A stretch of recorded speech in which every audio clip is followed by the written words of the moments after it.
You're listening to Ride Along, EMT School. I'm Mike. And I'm Max. We're two students navigating EMT school, bringing you along week by week. And I'm Jonathan, a paramedic bringing real-world perspective. Join us as we share the lessons, challenges, and stories from EMT school, and hear insights from those already living the EMS life.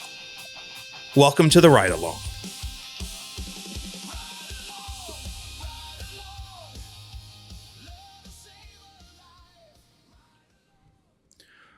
All right.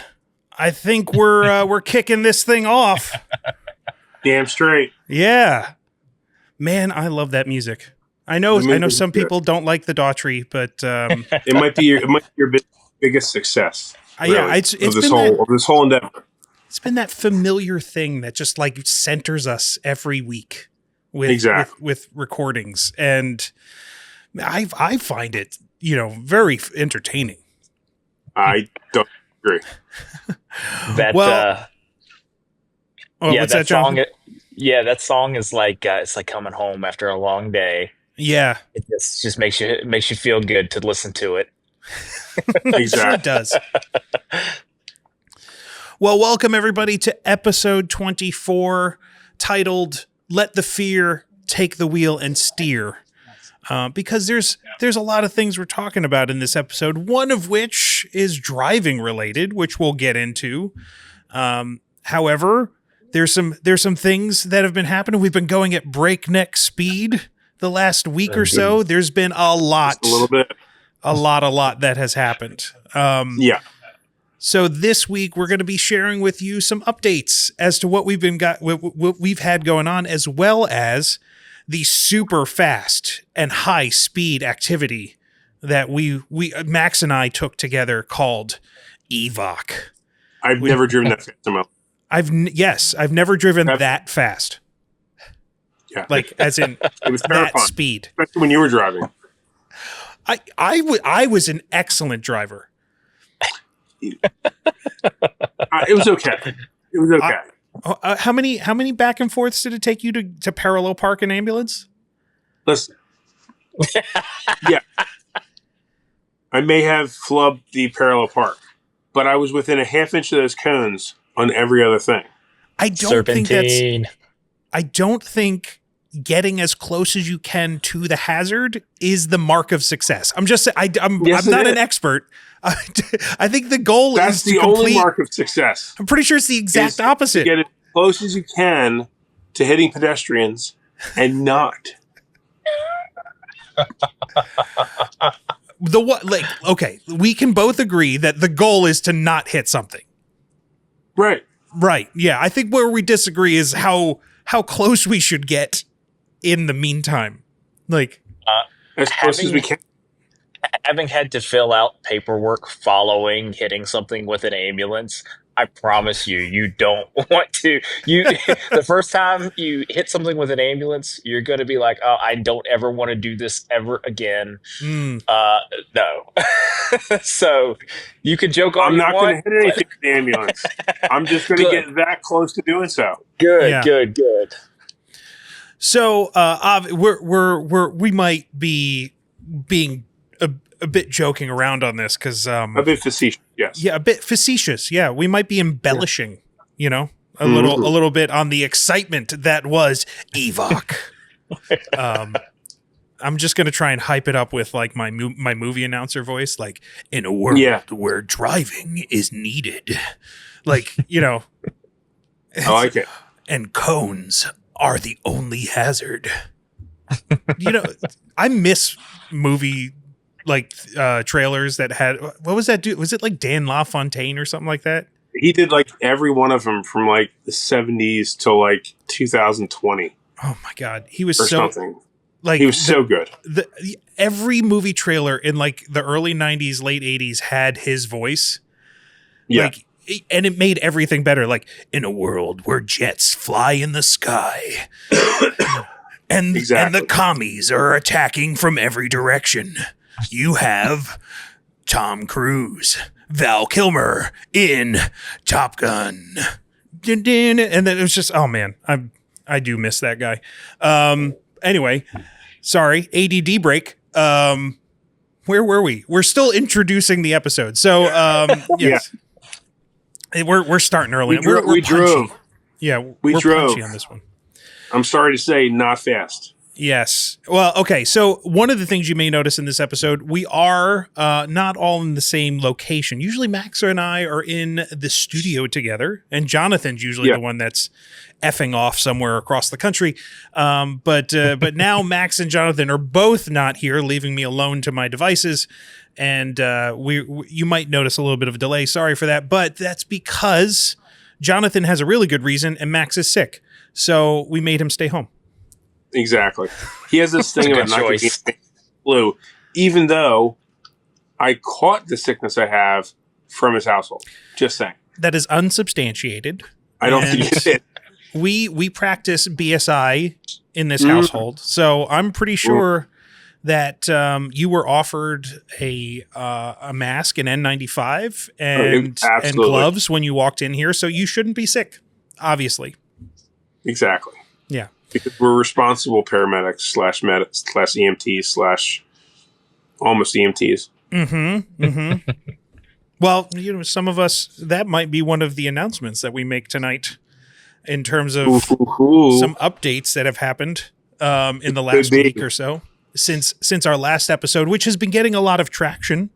I've been hearing a lot of great reviews, and some people have been reaching out about the Rescue Like a Hurricane episode.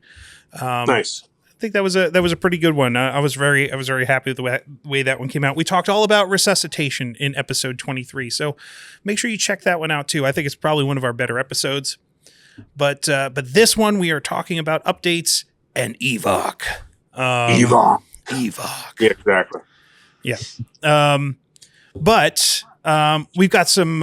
Before we start, why don't we give a shout out, because Jonathan got to run into some friends of ours today. He did, and I'm super jealous. Yeah. So I'm here at SHOT Show 2026 in Las Vegas. One of the things that we don't usually talk about is our involvement in the firearms community and things like that. But I'm here, and it turns out that a couple of our show sponsors have booths here, or people we're connected to through our show sponsors have booths here at SHOT Show, and I really want to give those people a shout out. So X Years was here. That was our first channel sponsor, and Nice. And really, really happy to get to talk to them, talk to Seth out there. We've got some content coming out or getting ready to come out related to X Years. And it was just a great interaction, and I love those guys. They're great. In addition to that, I got to talk to the folks over at Rescue Essentials and talk to them about some of the products that they've got out and that they wanted to talk about, and they're really, really interesting. So Rescue Essentials is a sister company to Sam Medical, who is our one of our channel sponsors, and has sent us some awesome things. And really, really fortunate to get to talk to the people at Rescue Essentials, and had a great interview over there as well, and just super, super appreciative of both of those channel sponsors and the things that they've done for us, and just want to show them some love. So it's been a great show, and really, really glad to talk to them. They are great Nice. people. They make great stuff. So while technically not official sponsors of this episode, we're going to call them, they are our sponsors. We would not have this show if it wasn't for the great companies that have supported the EMS community. And it's great to see them popping up wherever we go. And I'm a little jealous because I was supposed to be this year out with Jonathan in Las Vegas. I love going to SHOT Show every year. However, there was a few things that happened this week that I guess I should have stuck around for, which Max and I had to do. We graduated. I'm gonna step on the punchline. We had our graduation from EMT school this week. So We did. it was probably and all of the things that are associated with that, like, I don't know, tests and exams. Yeah. I could have deferred all of that to go out and, just gallivant in Las Vegas, with my buddies. But I decided to be responsible. Max came out with us last year too. He seemed to have a pretty good time. But SHOT's great. It's a great time. It's awesome being able to meet these people out there. Yes. So, and by the way, the SHOT stands for the Shooting, Hunting, and Outdoor Trade Show. It is massive. If you have any interest in that world, definitely check out all the content that's going to be coming out throughout like January and February from SHOT Show. It's there's a massive amount and a lot of medical stuff like tactical medicine.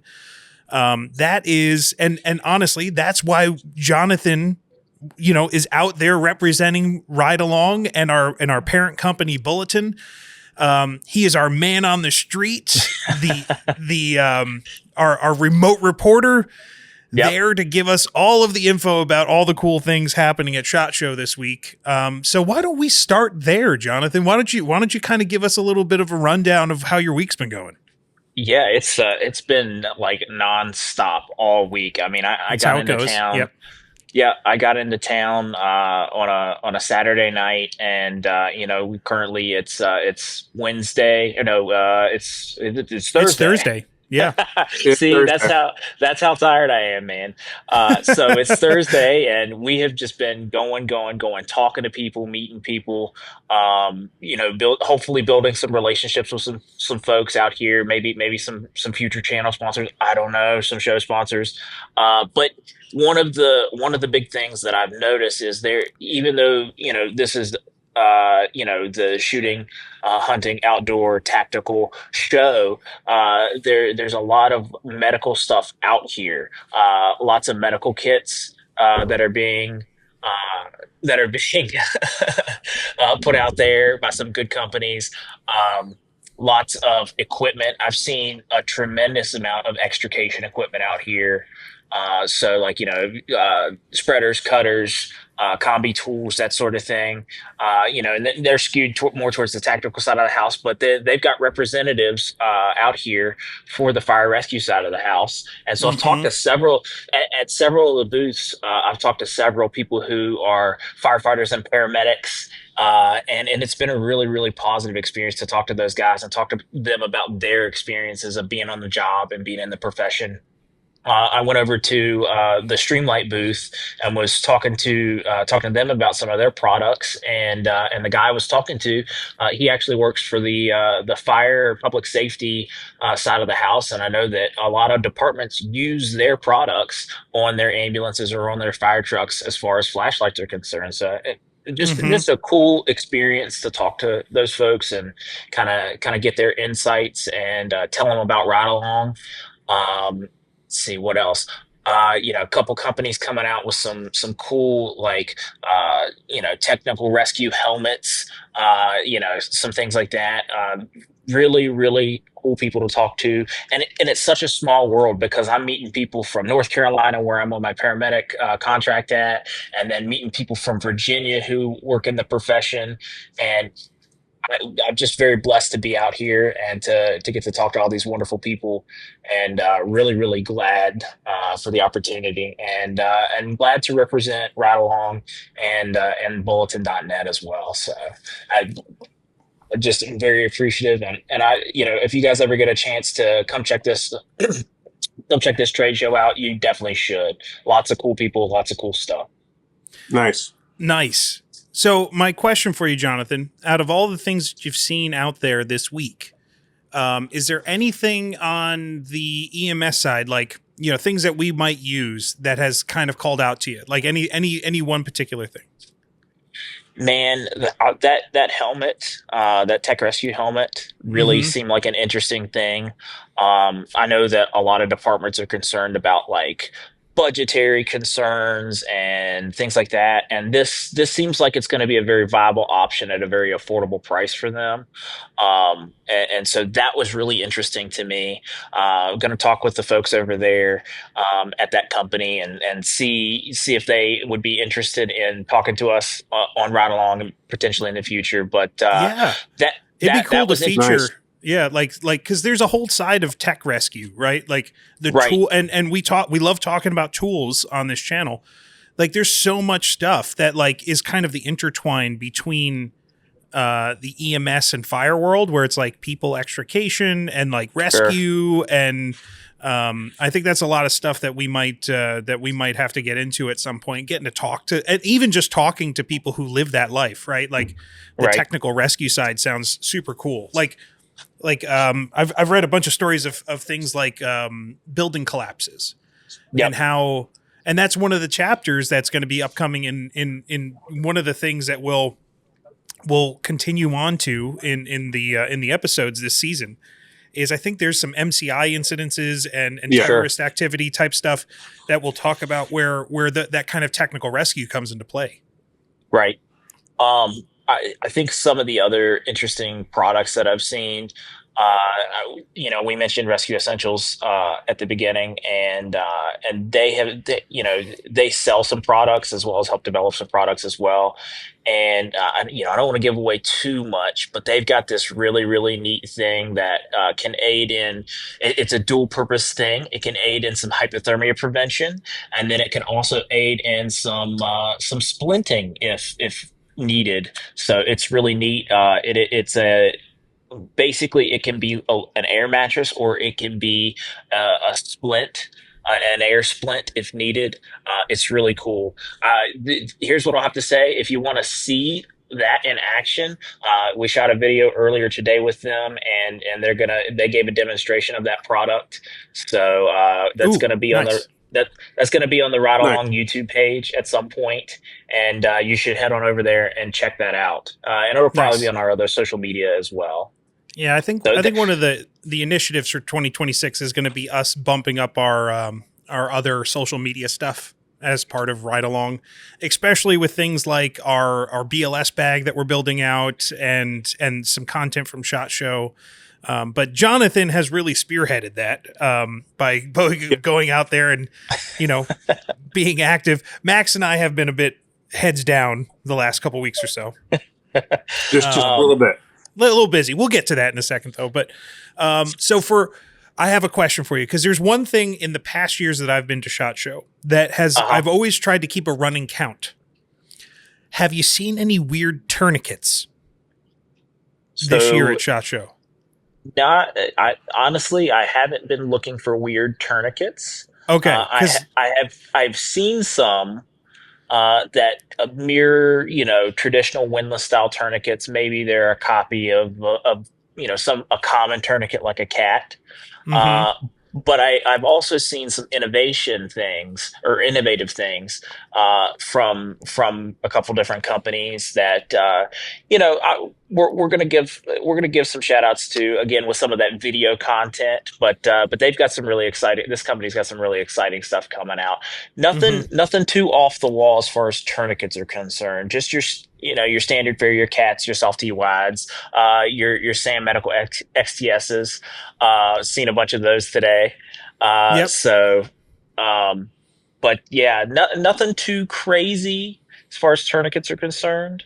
I feel like the market may be kind of stabilizing on that, right? There's a reason that a windlass style tourniquet is kind of the go-to, right? Yep. And I think everybody's starting to realize that. So exactly. Nothing too crazy. I did get my hands on a Slishman wrap today. Got to mess with that for a little bit. Yeah, so was excited about that. But yeah, that's kind of the extent of the medical stuff I've seen. Like I said, I've seen a lot of different products out here, talked to a lot of different people. Seeing a lot of different, I see that you guys are wearing your safety vest. I've seen a lot of products like that. Yeah. From different manufacturers. So which is cool. Like, that's cool to have some options when it comes to high vis gear. So I'm seeing some of that, and yeah, just kind of enjoying the show. Well, it sounds like you're having a great time and seeing some cool stuff. The best part has been seeing all the people that we know and are friends with. I've got to talk to a lot of them and meet a lot of other people that are on the periphery of our friendships and things like that. And just, man, great people out here. It is I know we don't talk about the firearms training world too much in this podcast, but I will say that the biggest common factor between the EMS world and that world is the people. Yep. The thing that has grown on me, that has made me such a fan and fanboy of EMS, has been meeting the people that comprise this community, and that is 100% the same case with the like the firearms world and training and all that stuff. So there is a very common mentality and bond that exists. So I think there's in the Venn diagram of all the things that exist in this world, those have a big overlap when it comes to awesome people. Yeah, for sure. Absolutely. But great. I'm so happy that you got to go out there, and thank you for representing us and bringing the ride along spirit out there while Max and I have been back here in Pennsylvania. Slogging through. Speaking of Pennsylvania, we're now going to publicly shame Jonathan because we've been trying to get him over the last couple days to agree. So Max and I volunteer at a service here in the Bucks County area of Pennsylvania, and they have openings for paramedics. And we're trying to convince Jonathan. So what we need everyone to do is make sure that you send us emails and just tell Jonathan how foolish it is for him not to join the same service as his partners on the podcast, so that we could do probably stupid things together and like just waste a lot of time BSing throughout the day.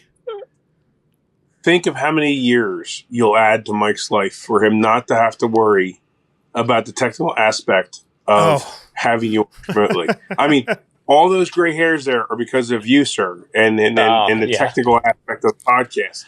So if we could alleviate that, he'll live much longer. Just saying. Or at least the redness in the beard will stay longer. I swear you could probably watch episodes of this podcast from August to now, and you will see like doubling of the size of the gray in my beard. Mm-hmm. I'm pretty sure.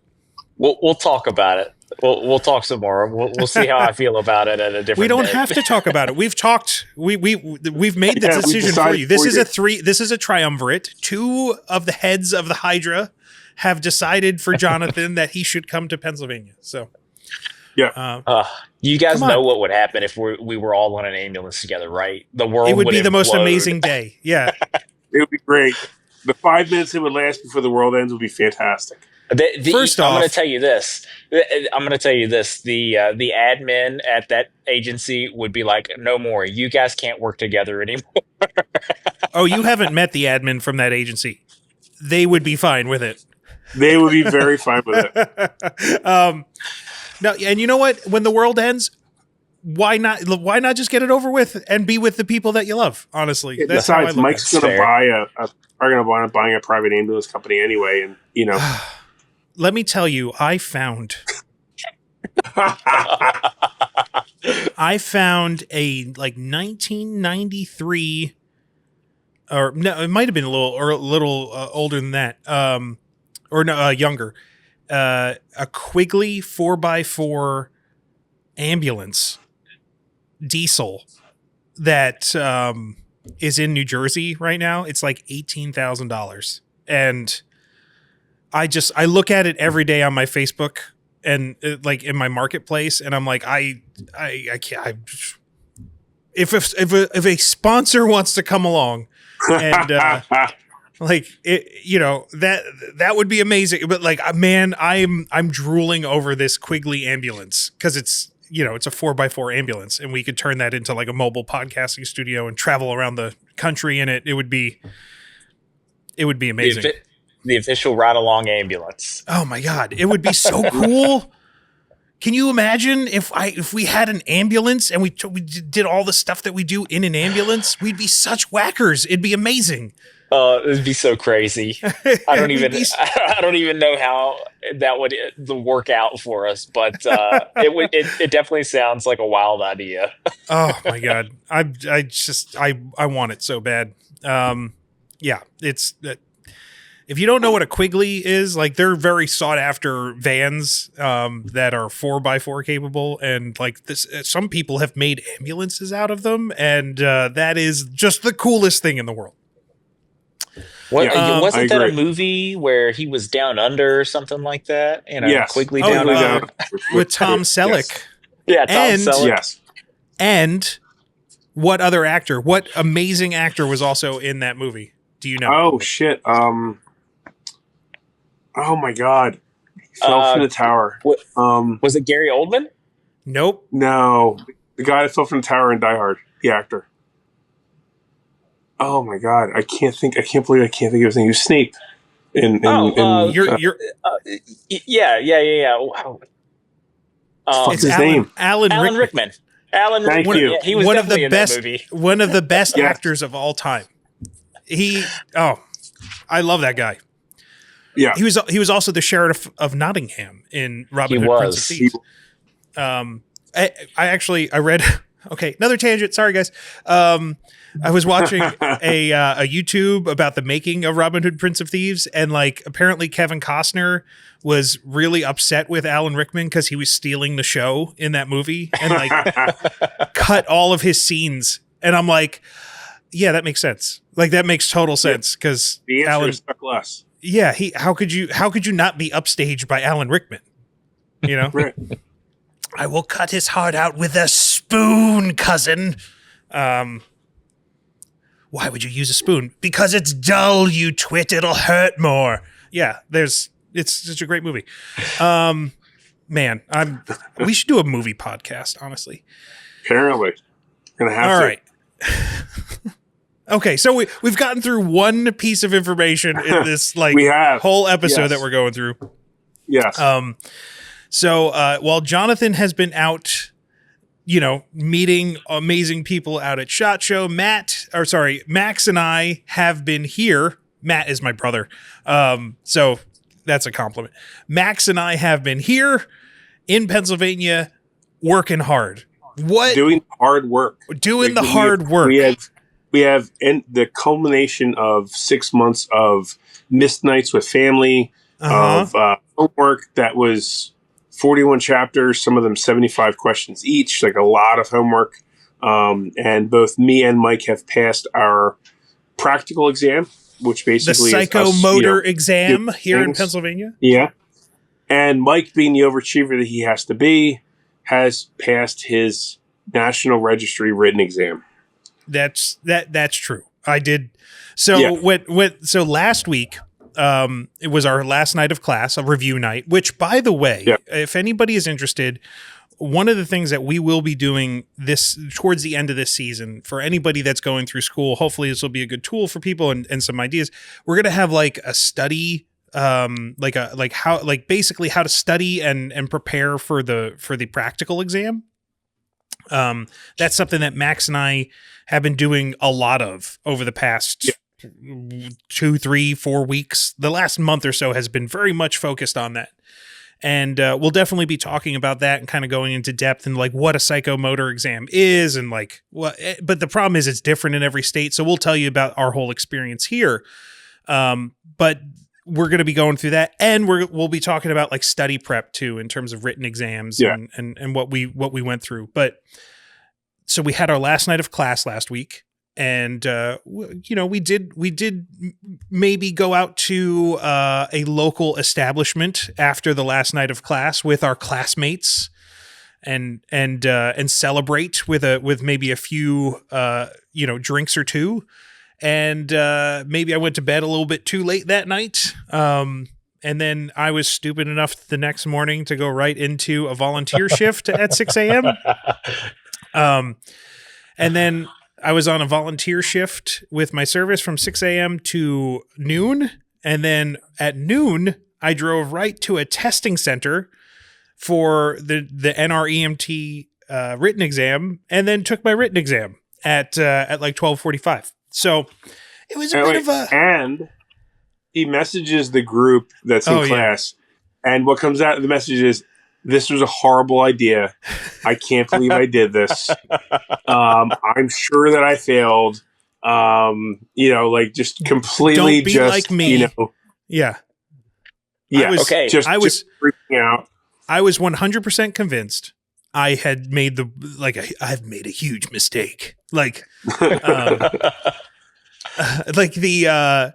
So I go into this testing center, which is super aggressive, by the way. Did you ever go to a Pearson testing center? Yeah, and so yes, Pearson VUE has one of the most intense testing processes, just based on trying to maintain, Sterility. integrity. Yeah, Yeah. integrity of the test.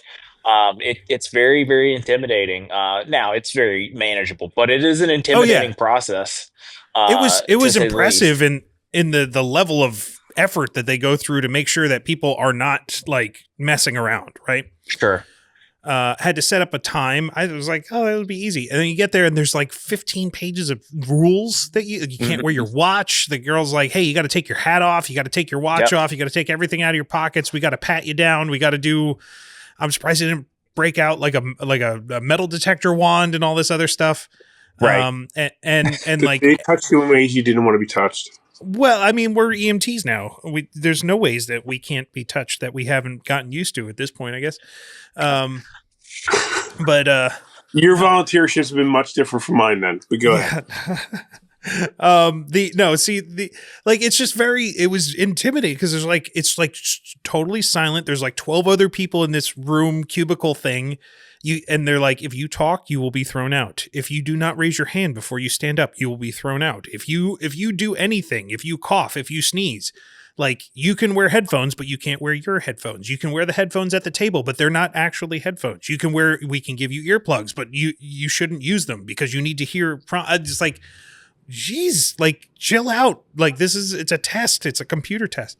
So I sit down for this test, right? And I'm going through, and like the first few were like, okay, that seems familiar. Like, I don't know.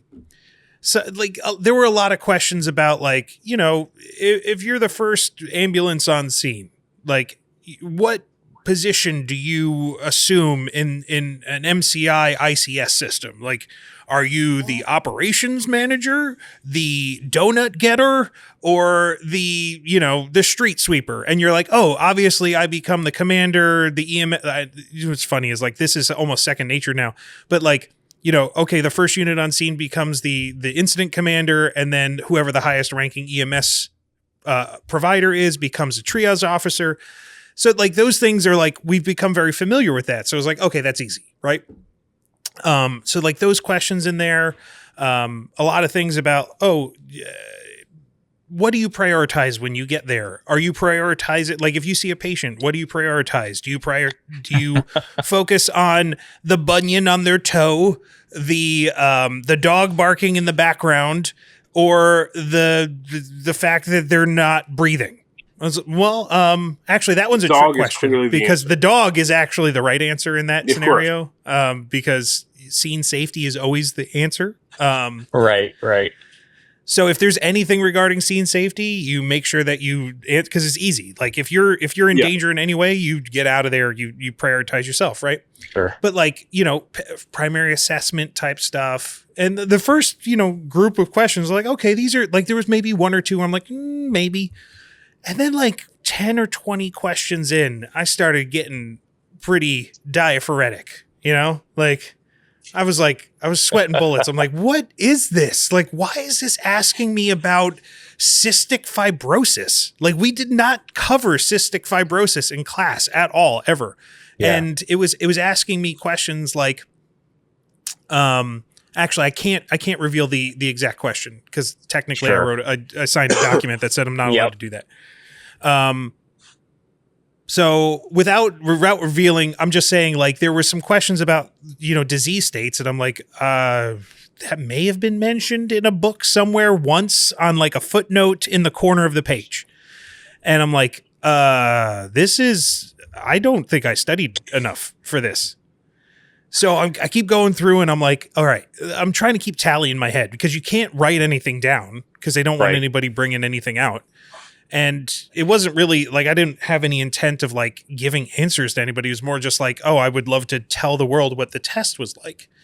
And, roughly in my head, I was like, okay, so I feel like 40% of the questions that I had, I was like, that's slam dunk. I know the answer to that 100%. Like 30% of them, I was like, this one's like it's between A or B, and I'm pretty sure it's A. because A is the best answer, or maybe it's like it could be B, but I'm not quite sure what the definition of that is, because they use definitions that you like are non-standard definitions on hard questions. Right. And I'm like, geez, guys, like, come on. Like, nobody has referred to like some of the odd like terminologies for like hypertension or something like that. Like, there's other terms that nobody ever uses. And so I was getting through some of these questions, like 30%, I'm like, I think it's that. And then the last 30%, I'm like, it's not D. It could be A, B, or C. Right. I'll just pick one of them and hopefully get it right. And so I started going through, and I knew that there was like a 70 question cutoff of like, if you reach to 70 and it shuts off, it's either really good or really bad. Yeah. And on question 69, I answer the question, hit the button, and boom, the screen goes blank. And I'm like, oh, I was not feeling great about that last question. And I'm like, I'm pretty sure I did really bad. Like, I was sitting there for like 2 minutes staring at a blank screen going, do I get to redo this? Like, can I just go back a few? Nope, you can't go back. You don't get to review answers. You literally just, you're done. So I raised my hand, left the room, got out of there, immediately jumped on the chat with all our fellow EMT students. It was like, yeah, I've made a huge mistake, guys. So study. Don't be like me. Don't do what I did. Like, don't do, like, as soon as the administrator for the Bucks County system like released our like our ability to test, I signed up and tested the next day. So I'm like, I'm not gonna learn any more than this. Like, I'm there. Like, I probably could have learned some more. I probably could. I probably should have studied some more. Yeah. Yeah. If you're listening, so what Mike did, and maybe stayed out a little too late, and then volunteered, and then went to take his test. Maybe don't do that. Maybe get a good night's rest, and maybe have something for breakfast, and feel try to be feeling good, and then go take your test if you're listening. I really wanted to embrace the EMS life, Jonathan. I just wanted to be like you. That is not the time to do that. You did. But some things I have learned since then. So apparently, if you get cut off at 70 and you're relative, like I'm not tooting my own horn here, but like I'm pretty with it when it comes to the academic book stuff. Like I was doing really good on practice exams. I was using Pocket Prep a bunch, and I was at like 95% with like 400 or 500 questions asked. So I'm like, I'm like, based off of that metric, I should pass. Like, and I did pass 2 practice exams in a row, and I'm like, this should be good. And if you're relatively with it, and you get cut off at 70, even if especially if it's like, oh, I feel really bad about this, and these questions are really hard, that's apparently a good sign. Like, that's because it means that they've ramped up the question difficulty, and the harder questions apparently are worth more.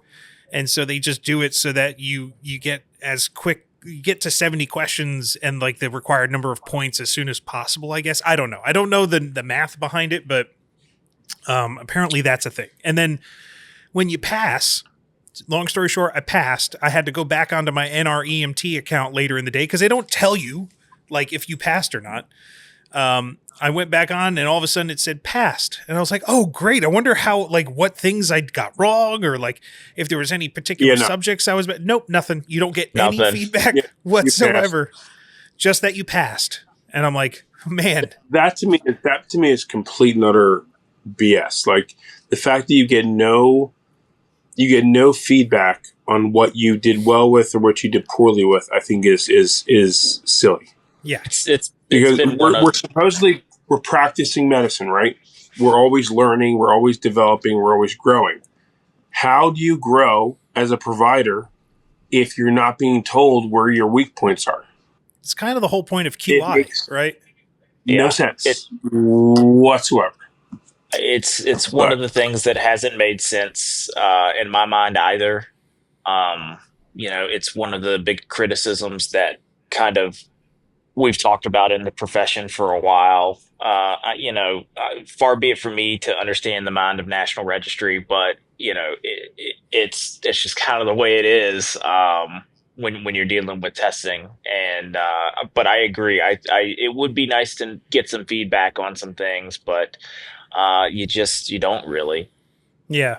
So, Well, and especially if you pass, yeah, you don't. I will say what they have done is keep a very cloistered set of questions that is, while it's intimidating, because I was admittedly intimidated by the process. I'm like, I want to study my ass off because I don't want to mess up and I want to get it done.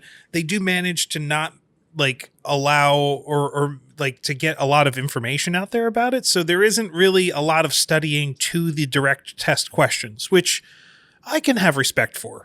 Like I understand why you want to do that, because there really should be a hard bar to get into this profession. Agreed. Like you should have to, exhibit your knowledge. I respect it. Yeah, it's the bare minimum standard, and because they so ferociously protect the integrity of the test, it's one of the things that, if you're nationally registered, allows us to go from state to state as long as they recognize National Registry, and a paramedic in Virginia coming to North Carolina or Pennsylvania or wherever that National Registry is recognized. We understand that we have or EMT, I should say, as well, but we understand that, hey, you have met the baseline level of competency in your knowledge base to be recognized as an EMT or an advanced EMT or paramedic, and like I said, it's one of the things that lends credibility to the certification and to the fact that we're able to go to these other places and provide care and get certification in these other places. Yeah, I'm proud that I did it. Like I'm like, hey, I managed to get through. That was hard. So it is what it is. It's part of the process. Every single one of us go through it, right? So I have, it's difficult, but if you study and you understand I think that what it encourages you to do is understand the concepts, not the terms, not just like, oh, if A happens, it's B. You have to understand the concept of scene safety. You have to understand the concept of diseases. So I think that's good. But yeah, so I passed, and now it's Max's turn. When are you testing, buddy? End of February. End of February. We're in January right now, though. Yeah, well, I've had a little bit of chaos going on, so I decided that the better thing for me to do is to get through the chaos through the end of January and then give myself some time to study and things. Yes. So we're 6 weeks out from that, depending on when you listen to this, right? But like, as we're talking now, we're about 6 weeks out from that. And it's a good opportunity for you to get the things in your life settled that you need to get settled and test. And I bring that up because, our listener base, you may find yourself in a similar situation where you have things going on, and you definitely don't want to wait too long to test, because the more fresh it is in your mind, the better you're going to do. But if you've got stuff going on that would be a distraction to you, I would encourage you to, as much as you can, get that stuff settled and continue to study while you're getting it settled, and then test then. So and I have to say, like, Pocket Prep has been an amazing resource. Because it really is, for one thing, it gives you immediate feedback. So unlike some of the testing that happens inside a class, at least the one that we took, you get immediate feedback, and not just feedback, but it gives you the ability to see, okay, hey, listen, you should really look more into this. Like, this is where your weakness is present, so you should look more into this. So Pocket Prep is invaluable. I would say I bought it before we graduated. Mike bought it before we graduated. I think for the small amount of dollars invested into it, just do it. Yeah, it's like $19 a month and you need it for a couple months while you prep. I will echo that. I used it pretty heavily in paramedic school. Probably I bought a 3-month subscription, so 3 months before. Obviously, paramedics a longer duration of a class, but there was a gap between the end of my classroom time in paramedic school and then the end of my capstone and ride time that I needed to finish. So I wasn't in a class doing testing then. So this really helped fill the gap for me as far as testing and recognizing what material I needed to study. And you're absolutely right, Max. The feedback that it gives you is really, really important. I'll say this. My experience was that I had very, very similar questions on my national registry that were on Pocket Prep. So they are really, really tailoring that service to match pretty closely to the experience you'll have on the national registry. And I think they make it as close as you can get. As close as you can get. Yeah. And you can even set Pocket Prep up to do a mock national registry as well. That's what I did. So it's it's a great service, and I found it very beneficial. So I'm glad that you guys are finding it beneficial too. Yeah, I think to Max's point before, the immediate feedback is number one, because for studying purposes, it doesn't help to go through 70 questions and know what did I get wrong or right. You're writing down questions like, okay, I wasn't sure about that one. Let's write down number 21. Right. And then you go back through a review and you're like, oh, okay. Or it can just tell you, you got this wrong. This is what you need to study more of. And not only that, what I loved about the Pocket Prep is that if you get a question wrong, there's immediately a button that you can push to then read like a few paragraphs of why. Yeah. And like an explanation of all the answers. And I'm like, oh, this is perfect, because like I like being able to test my knowledge first and then being able to go, I screwed that up. What do I need to know more? And then read into it a little bit. It helps solidify it. Right. And then the metric side of it is impressive from like a design and like user experience side, because it can be really, that's how I knew that like I really needed to beef up on my obstetrics and gynecology info.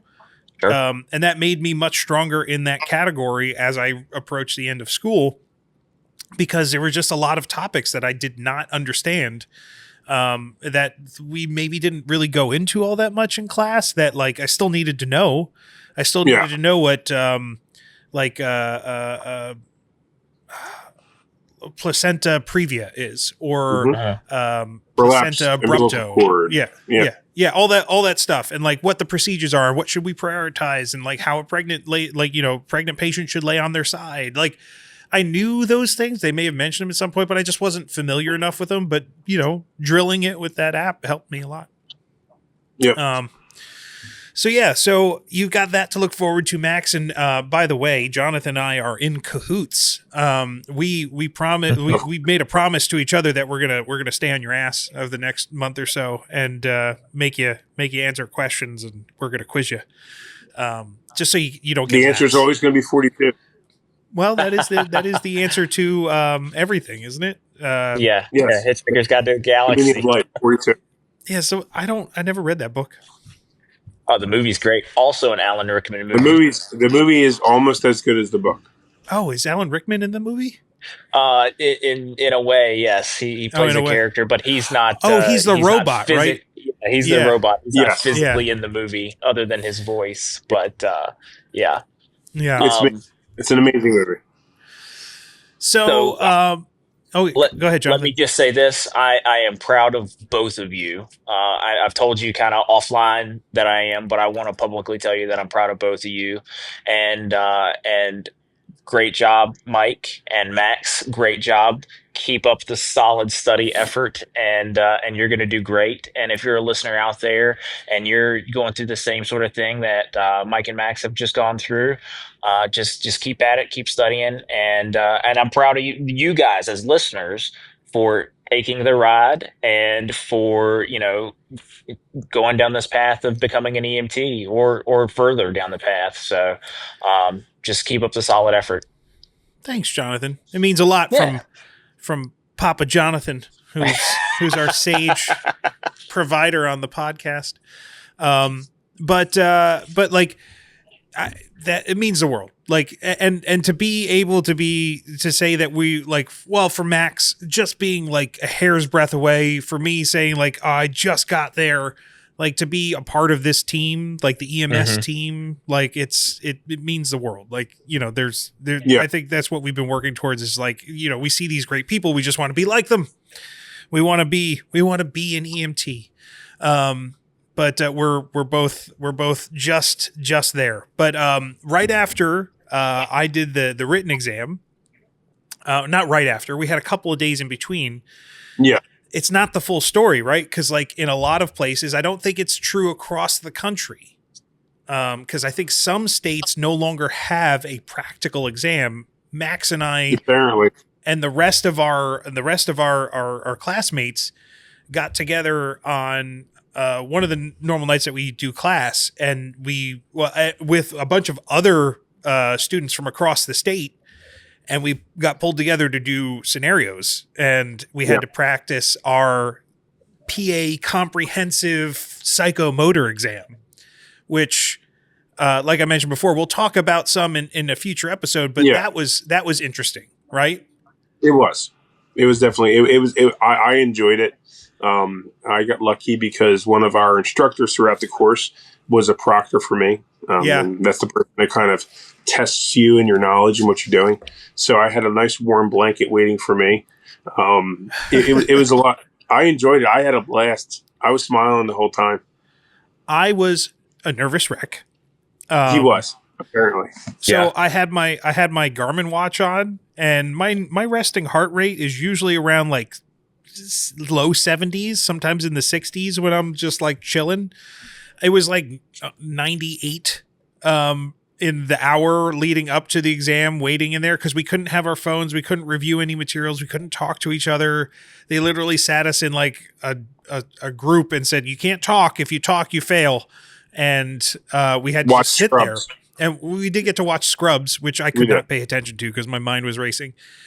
Trying to remember all the different scenarios that could be there. But, they wait you there, then they call you into a little room and they give you a scenario. And in Pennsylvania, anyway, there used to be different. Last year, it used to be, or 2 years ago, it used to be like 7 skill stations or something like that, where it wouldn't be a full scenario where you'd have to go from soup to nuts. It would be like, okay, come in here and you're going to do suctioning, and come in, like, now demonstrate CPR, now demonstrate this. It would just be the physical skills. Whereas they just changed it to be more scenario based, where they come in and I'm going to throw out an example that isn't anything that, we're familiar with, or like isn't an actual scenario that I know of. But like, hey, here's a dog bite. Like you're being called to a dog bite scenario, and here's your scene, and they have a bunch of vital signs and responses, and the role player is prompted to react in a certain way, and you have to take the call from initial onset, like the windshield assessment, all the way to the call to the hospital at the end, and you have to go through the entirety of the whole thing, assessing for ALS. Doing the primary assessment, secondary assessment, reassessment, all of it. And that can be a bit intimidating. And there's a lot of different things that you could have to go through in that. And we spent a good amount of time over the last few weeks studying and trying to figure out all the stuff that we needed to know. See, this is the part where I don't get nervous. When I go to take my test, my heart rate will be jacked through the roof and I'll be fucking sweating bullets. But the practical stuff for me, that's my strength, is the doing of things. Whereas Mike rolled into testing like, oh, I'll just work an entire shift and drink the night before and, roll in a half hour after I'm done and it'll be just fine. No way in the world would I ever consider doing that. So what are you going to do? You're going to go to bed early and you're going to get a good night's rest and you're going to have a little breakfast before you go. I'm going to threaten my entire family with death if they bother me. Max is going to have like some incense burning and yeah. Some sage. He's going to hire one of those guys that just tea. Yeah. He's going to hire one of those guys that just stands around with like one of those like bells that or like a bowl where like somebody runs the thing around it's like that kind of relaxing. Maybe some acupuncture. Mm-hmm. Yeah. So yeah, that was like we went from end of class. I went into written tests, then we went right into psychomotor testing. And the funniest part about it too is like you don't know how you do in that exam. Like they don't tell you. They have score sheets, right? And they're checking stuff off as you go, and they're like, there's like a criteria, and there's like critical fail points and all these other things. And they don't tell you. They don't give you any indication. They don't give you a little thumbs up. They can't. They're not allowed to. And so then you go back into the waiting room. Like you have to go back to where all the other students are. Yeah. And sit there until they collect your score sheet and then discuss. And you're like, okay, well now they're judging me and assessing all the worth that I am. And this is where they'll pull me into the little corner of the stairwell and tell me that my last 6 months have been a waste and that I should have never attempted this ever. There's some insecurities in there, I think. So they finally call your name. You grab your stuff. You wave goodbye to anybody else who might still be there, but you can't say goodbye because then that's cheating. And they take you into the stairwell and they either tell you you passed or you failed, and then you leave. Yeah. So that was stressful for me. I find that stuff stressful, but we both passed. Our whole class passed. We did. Everyone in the class passed. So which is great. Yeah, we're pretty sure everyone that took it passed. Yeah, I think so. I haven't heard from anybody that didn't. No. And as far as I'm aware, I think one or two other people have taken the written exam from our class as well, and they have passed as well. So we're all getting there, and it's really become a camaraderie thing. So we're good friends now with all of our fellow students from class, and we're all comrades in arms, I guess, in getting through EMT school. We've been through a traumatic experience, so whenever you do that, you bond. Or you kill each other, one or the other. We bonded. Yes. Which culminated last night, right? Yeah. In our graduation. So we went straight from all that stuff to get all... I rushed because I wanted to go to graduation and like know that I didn't have anything else to worry about. And we had our... Okay, wait. So he walks in a job shirt and we're all like, that's new. And he's like, "Oh yeah, I'm already hired on with one of the the departments that I've been volunteering with." So everyone else is standing there in their student shirt uniform, or some of the fire guys are wearing their fire stuff. And Mike walks in there with an EMT job shirt that with a freshly sewn giant patch on the shoulder, Pennsylvania, emergency medical technician, just. So I'm not hired on. I just want to clarify that. I never said I was hired on, but I am a volunteer, and they did give me a shirt. So, I've chatted with the service. It's my hometown service, and I have the progression is hopefully I'll start going into my evaluation shifts, and then I'll be a provider. I assume that's the progression that we're all working towards. I've just had those open conversations with the awesome team at my hometown service. And yesterday, so I had my written exam results. I had my psychomotor results. The administrator put all those into the system, and in Pennsylvania, it has to all be uploaded on the back end by them to our the PA registry. And all that got uploaded, and all of a sudden I got a notification, ping, your account has been created. You are a PA EMT. Cool. I mean, so I'm official. Like, I go in, I find my my provider number. I have, all these other things in there. I'm like, oh, okay. So I guess this is official. Like, I'm an EMT. So I may have in the previous weeks bought the PA EMT patches for just such an occasion that I could put on things because I like patches. And I was like, well, I've got 15 minutes and I'm a Boy Scout. So I learned how to sew patches on when I was in my younger years. So I threw the patch on the shoulder where it goes. And I'm like, I'm not overstepping. Like, literally, I got the paperwork and the notification that I'm a certified EMT. So I was like, I'm putting that on my shirt. I don't blame you. I would have done the same thing. Yeah. And then everyone was 100%. making fun of me because I'm overeager and overachiever. It's because we love you, and it's what when you care about somebody, you degrade them, embarrass them, and do whatever you can to belittle them. It's what you do, right? Oh man! So yeah, that was I had my nice like and when Max says job shirt, it's not actually a job shirt, because job shirts I think in EMS mean like what I'm wearing right now, like a quarter zip pullover. It's my uniform shirt, for my service. So it has like the official patch on the side. It looks like a cop shirt, without a badge on it. But And the beautiful thing about graduation was we did get a lot of support from the other service that both of us volunteer for. Yes. Yeah. We had a bunch of the officer corps from there representing, which was nice. It was like, okay, yeah, they care. I felt bad. Chief for the first time. Yeah, we did get to meet our chief for the first time, which was nice. Yep. And I kind of felt bad because I was wearing the shirt for the service, my hometown service, not the service that we're in together. But then I didn't feel too bad because they haven't given me a shirt yet. I probably would have worn that. Yeah, they have to give you a shirt for them to be able to really be on your ass about it. But Carter, one of the officers did comment, "Oh, I see you're wearing that service's shirt." Yeah, if somebody had said something like that, I'd be like, well, give me your shirt and I'll wear yours. Yeah, exactly. It's really that simple.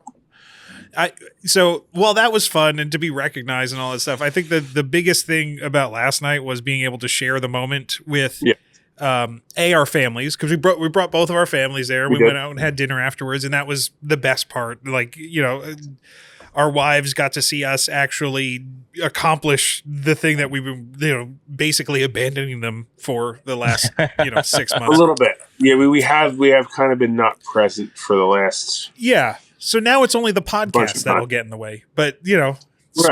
We have to think of a new reason now. We have to find something new. You're going to paramedic school. I'm going to have to start taking technical rescue classes or something.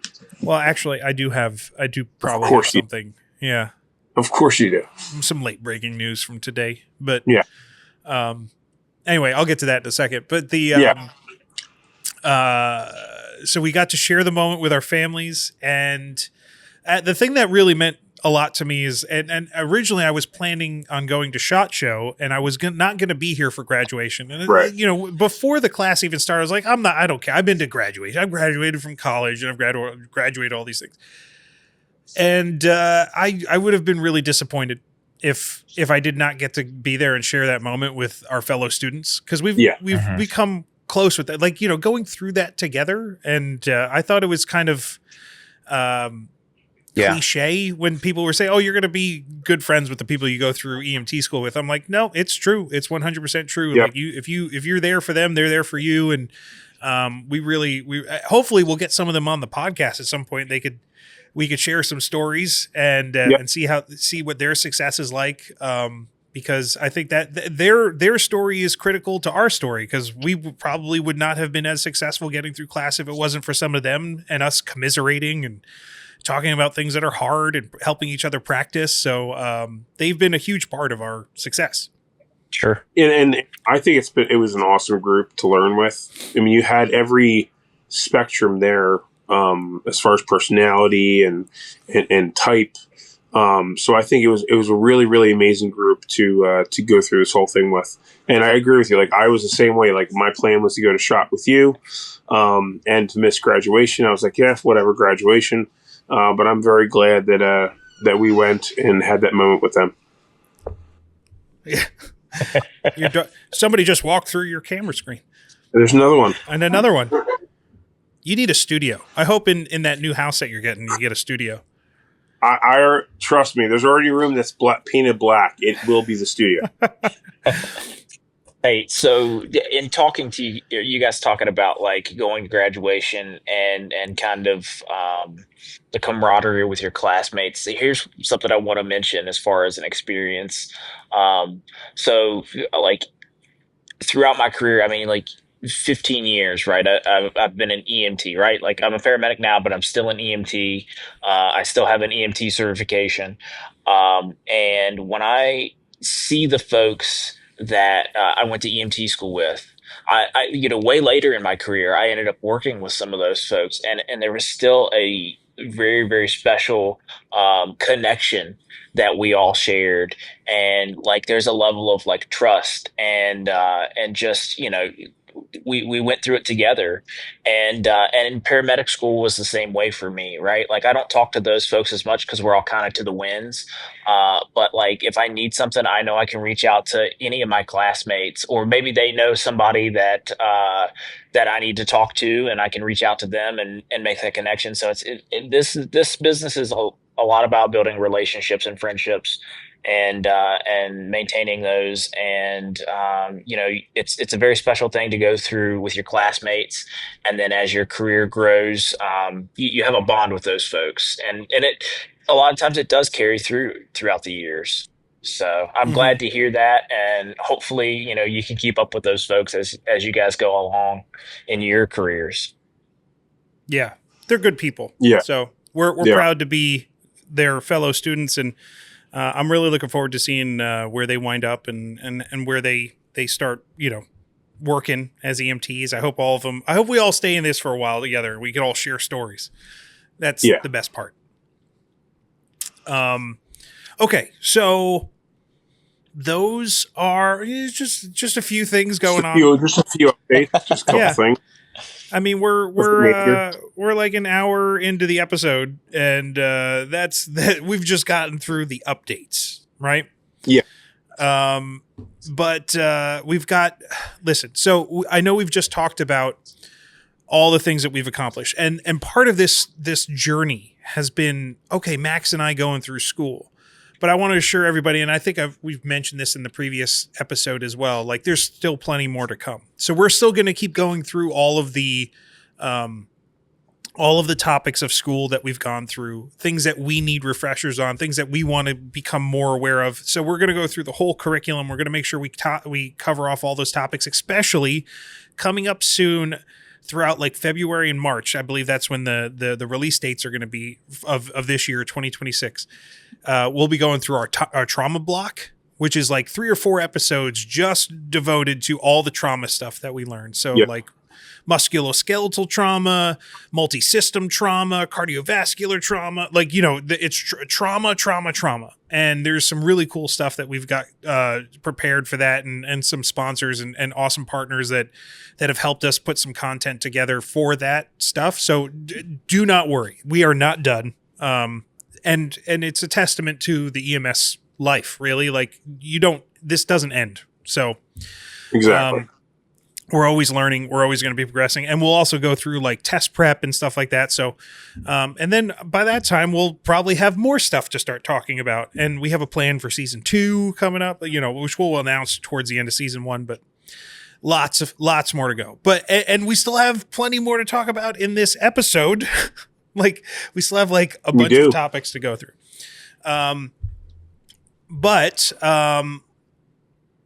Yeah, I think that's pretty much like the updates, right? Anything else? Am I missing anything on updates?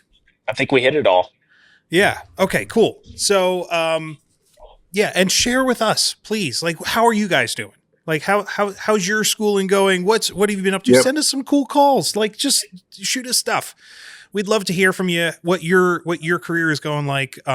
we're happy to share ours with you.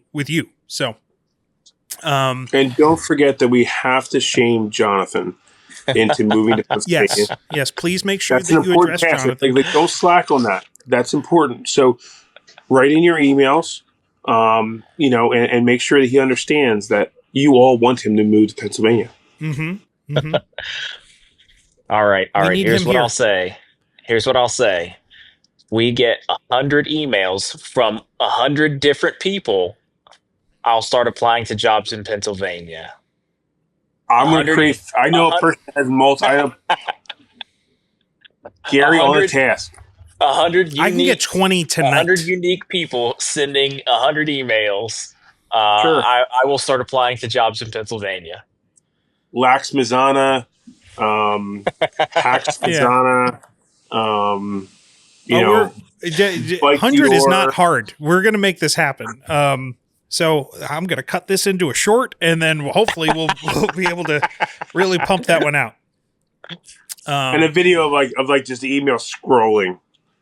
Yes, I mean that's I'm hoping. Let's get it. Let's get 100 emails for Jonathan to come join us in Pennsylvania. Okay, so those are our updates. Let's get into it, because there was one other topic that we really wanted to kind of go over, and that Max and I did as part of our journey to finishing school. Because actually, I'm gonna skip to one of our takeaways on this. We did this too soon. Yes, we did. So Max and I, and by Max and I mean I signed us up for EVOC, which stands for Emergency Vehicle Operators Course, because I thought, well, obviously you need to have that taken care of by the time you get out of school. No, that's not true. I am the worst. I have no patience, apparently. I think that's a common theme. It's an endearing quality. Tell them about Con Ed, because that is the real reason why we should not have done this until after we were certified. Oh, exactly. Yeah. So I can do it. Please explain. Okay, so every 2 years when you go to recertify, you have to have a certain amount of credits of Con Ed, continued education, and you need 24 of them before the end of those 2 years. The EVOC class counted for 12 of those 24. So if we had waited until after being certified, we would be halfway through all the required Con Ed for recertification. Yep. Yeah, and we don't get any of it because we did it before we were providers. Yes. Because we didn't have provider numbers to get the Con Ed for, which is a common theme for me, because I went to EMS World and was in a bunch of Con Ed classes. Didn't get to claim any of those either. Just saying, so welcome to the club, Max, Yeah. And you can't tell me we're going to have plenty of opportunities to learn stuff. You just go to, I'm just going to go take classes. That class twice. Yeah. Oh, I'm definitely not taking EVOC again. So and next time I'm doing the serpentine backwards blindfolded. Right. Yeah. Was fun fact for you, Max. You can only take the class once and get those hours counted towards your continuing education, right? So, during one research cycle, you could retake it during a second research cycle, but during your research cycle, you can only take that class once, and get those continuing education hours. So don't think you're going to pull a fast one on the state or the national registry. I would never do a thing like that. But we didn't get any credits for the first time, so I don't think it would be a problem for him to get it for the second time. Right. You might be able to pull that off, but I don't know if I would want to take EVOC again. No. This is what I'm doing. If next time I take it, I don't care what anyone says. I'm going lights and sirens. It's happening. Well, before we go lights and sirens, why don't we cover off on the medical term of the week? I know we're deep into the episode. Very appropriate. But we do have a medical term of this week. We do indeed. Which is important to kind of talk about when it comes to EVOC. Yep. And emergency vehicle operations in general. And it's a term that we had heard before, but we had some more discussions about it and left with just as many questions as when we went in. Yeah. And the term is due regard. Mm. Now, so it's vague. It's such a vague term, due regard. Like, what does that mean? Like, it's, if you look at just on its face, like the words due regard, it's like the thought that is owed to others, right? Like it's the regard that you are due to people around you. Yes. Which is what Merriam-Webster, the dictionary company, actually, like that was the only official source that I could find for an actual definition of the term due regard, which means with the proper care or concern for others. So why does it matter? Why are we even talking about this phrase? Well, it's because written into most emergency vehicle operations laws, there is a term called due regard, and it's the phrasing is different. It it depends on the state that you're in, whatever statute and all this other stuff. But it's usually written in like, okay, an emergency vehicle can be exempt from this particular rule. Say that rule is stopping at a red light traffic light, or coming to I don't know what the actual rules are. Like, don't quote me on those, but typically an emergency vehicle can stop at a red light and then go through it, right? Yes. So, but only with due regard. Right. And then there's no explanation of what due regard means in the law. Sure. And just as an add-on to that, when we talk about you coming up to intersections, using due regard does mean stopping at the intersection, even if you've got the red light, and then clearing the intersection, meaning you make sure that it is safe to proceed to that intersection and that other people are allowing you to go through. Right. That just because you have lights and sirens does not mean you can blow through that intersection if there's a red light. So I wanted to hit that right off the bat and say, hey, we still have to stop and clear our intersection and make sure that others are going to let us go first.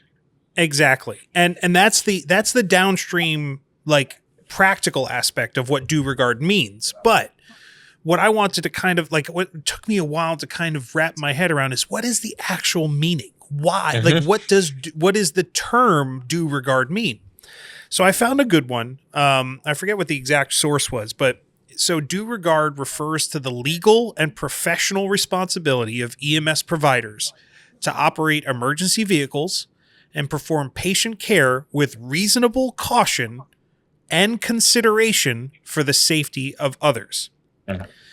Now, to break that down, essentially that means in application. So like what you're talking about in terms of pulling through an intersection where you have a red light, but you have emergency lights and sirens, and the state law says, okay, in that situation, you can pass through the red light after coming to a complete and full stop.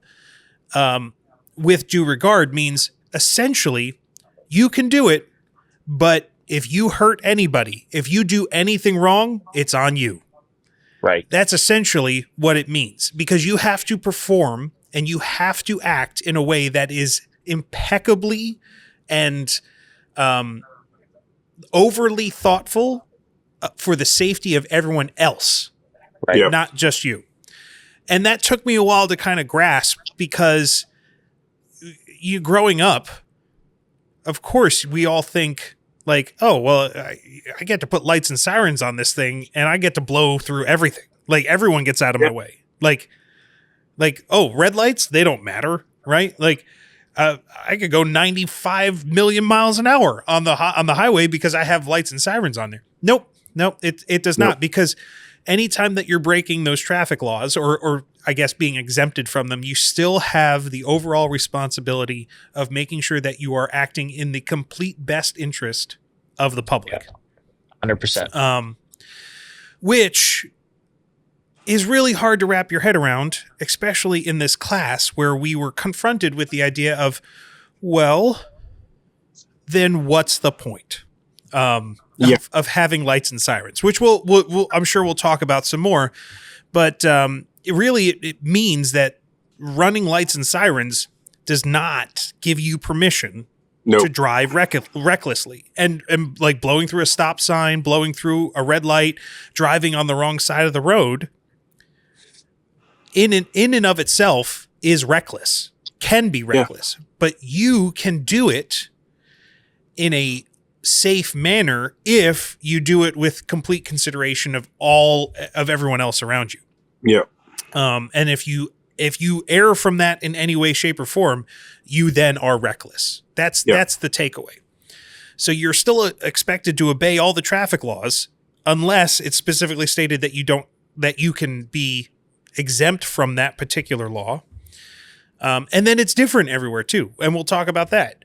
But if you don't, it's your ass. If you mess up in any way, it's your ass. If you act in any way whatsoever that basically, even if you do everything right, if somebody gets hurt, it's your ass. Right. You're still going to be held accountable, which is the great irony of this whole thing, because we risk our lives in that instant to try and help save someone else.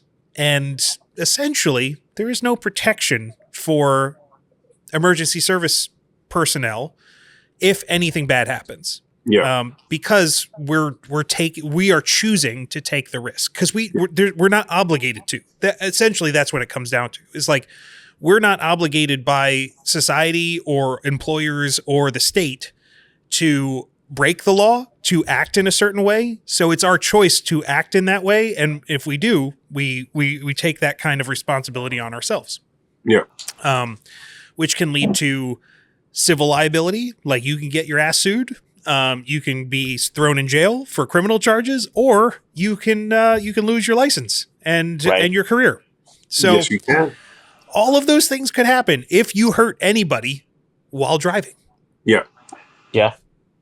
It's real. It's like comforting in what it is. It's very comforting, positive experience of going through EVOC, right?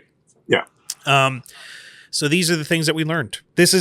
And they were not as concise as this. They did not dive into this as well as they could have. Right.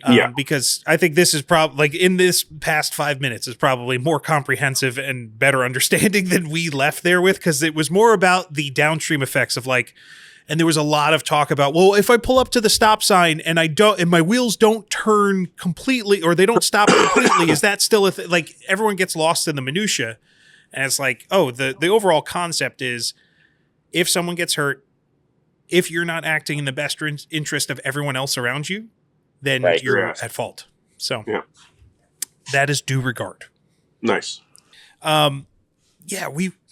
We went through EVOC, and that was the thing that we kind of took away. The big key term was due regard. So how does that apply? What was the other things that we learned, Matt? Like, what was the kind of biggest things that we got from EVOC? Like, what did you expect EVOC to be? This is what I expected. I expected to be doing J turns at 75 miles an hour. I expected to be learning where all the lights were, where all the sirens were, where all the little buttons are that they haven't really taught us in class. I expected a complicated course of driving. I expected high-level instruction on how to drive a vehicle at high speed. And what we were told was, no matter what you do. Well, no, don't get into okay. don't get into what we learned. That's what I expected going in. What did you expect? That was what I expected. My expectations were that. Did you really expect to learn all that cool stuff? Okay, I did expect to learn how to operate the inside of an ambulance. Yes. I did expect to have some instruction. Okay, well, when you're driving it at high speed, what to do, what not to do. Uh-huh. Some of that, of some kind. And also, I expected to learn, what the laws were based on, and what we can and what we can't do. Yes. I would agree. Number one thing I thought I was going to learn is laws. Like, which, they probably fulfilled, right? Like that. We kind of went over that in the upfront. Yeah. But like you, my expectation going into EVOC was, if this is an emergency vehicle operator's course, I was expecting to learn how to operate the vehicle on the course. Meaning, how do I turn on lights and sirens? When can I do that? Like, how should I drive? Like, what should I was expecting to actually go through a traffic signal with lights and sirens on. Like, I don't know why I thought that would be part of it, but like, that's what I thought would at least happen once in this class. And while we talked about those things, maybe that wasn't what we exactly experienced, but the expectations of learning to operate were, I think, universal between both of us. Yeah. I was not expecting to have, like really pedantic, like driving tests. Like, oh, this is how you drive straight. I was not expecting to have such an emphasis wait. It wasn't just straight. It was straight into a slightly narrowing space. Straight into a slightly different straight. We'll talk through the course. There was a huge emphasis on, like the administrative side. Like we spent an hour talking about, like certifications and, like administrators and who's responsible for taking care of paperwork at agencies. Yeah. I did not expect that. I expected more practical information. That's probably not what we found, right? So what was the general overview? Like, how was the course broken up? So the course was broken up. We had lectures, the night before we got there in the late afternoon. Yeah, it was a Friday night and a Saturday morning. Friday right? night. Yeah, so we have about 8 hours of lecture total, I would think. I would say it was probably 4 hours Friday night and then an hour on Saturday morning. So it was only 5 hours of actual lecture. Yeah, right. Yeah. So, I mean, we had a lecture and they went over basically, the instruction of what not to do, what to do. Like you were saying, some of the administrative stuff. The next day we had a little bit more of the with the lectures. Yeah. They went over a lot of the hazmat stuff. They did touch on some MCI things, like as far as like what you should do with the ambulance on a highway, how you should park it. It's not MCI. That's just, but they did touch roadside on operations. Right. But they touched on it a little bit. But the lecture Friday night. Yeah. Short lecture Saturday morning. Yeah. Into and then an exam. Yeah. That everyone passed, and they told everyone they would pass it and that nobody would leave the room until they pass it. And then, and then after that, what did we do? Then we did the course. The driver's course. The emergency vehicle operator's course. Like, we finally got to the course, right? That's how it was broken up, right? 2 days. Yep. And like, thankfully they weren't like super long days, but that's roughly how it was broken up. A lot of talking and then a lot of waiting to get in the car or in the ambulance. Yes. That was by far the longest part of it, was just waiting around outside for the ambulance to free up so that we could drive it. We had 50 students. Was it 50? Yeah. I'm pretty sure it was like 30. No. Was it? Wow. It was a lot. And only like 3 ambulances. Yeah. It's a long day. We took it at down in Westchester, Pennsylvania at Goodfellow Ambulance or Good Fellowship Ambulance Corps, Good Fellowship Service. I forget what the full name is, but they're really great. They seem like good people. They were very professional. Yeah. But it's good to stipulate, because I want to say that like the place that had it is not exactly the maker of the class. The class itself was developed by VFIS, which I forgot to write down what it actually stands for. It's an insurance company. Insurance is the I. Yeah. Right. Which is essentially the takeaway of this whole class, right? Like, why does this exist? Well, we don't want to get sued. We don't want to get sued. That's essentially why this entire thing, it's a defensive driving course that exists because they want to, like, agencies out there want to lower their insurance rates. and they make everyone take this, and the state makes everyone take this so that they are safety conscious, which I don't disagree with. I know I'm probably disappointed that I did not learn cool shit. However, I do agree with the overall goal of this type of class, in which they really have to level set for people that, like, hey, all those exciting things that you thought you would be getting into in this, all of that is stupid. Like, unfortunately. Yeah. The one thing I have to say that they were very good about was video after video after video of ambulances or fire trucks getting doing into stupid accidents, stuff. doing not giving due regard. Yeah. And when we asked them, like, okay, yeah, but, like, how old are these? And he's like, that's the last 30 days. Yeah. That was like from Pennsylvania. Oh, that was a mic drop. It was like, oh, like that's just the last 30 days. This stuff happens so frequently. Yes. That it is just constantly happening. And one of the biggest statistics that they gave us in the course was something like 96% of all of these, like, insurance claims and injury incidences amongst emergency services vehicle operators, 96% of them are preventable. Yeah. 96% of them are, like, operator error. In some way, shape, or form. They back into something, they accidentally hit something, they don't stop when going through the stop sign, or they stop on the railroad tracks, or they go around the arm closing on the railroad sign. Like, all of, like, just stupid stuff. And 96% of that stuff can be eliminated by people just thinking. And that's sobering. It really was. And was I disappointed that they didn't run us through the operation inside of the cab of the ambulance? I was. Big but, though.